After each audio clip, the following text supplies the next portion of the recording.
I'm Mike Laidlaw, lead designer for Dragon Age 2, and today we're going to take a look at some PC gameplay and the two different ways you can play Dragon Age 2, as an action RPG, adjusting your strategy on the fly, or with a more considerate pause and play approach, issuing your orders tactically. Let's take a look. So let's take a look at how Dragon Age 2 plays if you tackle it like an action RPG. If you want to play in real time, you can absolutely do so. The rogue really shines here, able to move quickly around the battlefield, get into position, and separate out enemies. Of course, once you get into the thick of things, you'll notice you can fluidly move between characters. Mages, of course, shine when groups are clustered, while a stealth character can deliver vast amounts of damage from the safety of shadows. And with the enemies torn to pieces, it's just a matter of switching back to Hawk to pick up the stragglers. So you've seen how Dragon Age 2 plays as an action RPG, but what happens if we take the same situation and play it more tactically, pausing to issue orders? Let's find out.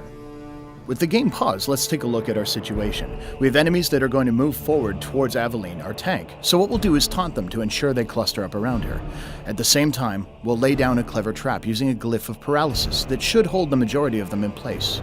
While we're at it, we have two groups of archers in the back, so using both of our rogues, we're going to toss miasmic flasks to stun them, taking them out of the fight for a short period of time as well. The enemy's approaching, they hit the trigger, perfect, they've fallen into our trap like we expected. And now we're able to cut down the back ranks, using our archer to eliminate theirs while they're stunned. The tank, of course, Aveline, can move in and start dishing out damage while the defenses are down on the paralyzed foes. Now that they're gathered up, let's take a look at the situation as it's evolved. Switching to Hawk, you'll notice that the enemies are all kind of standing in a row, perfect for a knockdown attack, which will scatter them off their feet and unable to move out of a rain of arrows that Varric will lay down over the battlefield. And there it is. Now switching back to our mage, we register the enemies are starting to weaken. We're going to use a top-tier mage ability, Firestorm, raining down from the heavens to eliminate the last of our foes. So this is just an example of how a well-coordinated team can deal with an encounter where they're vastly outnumbered.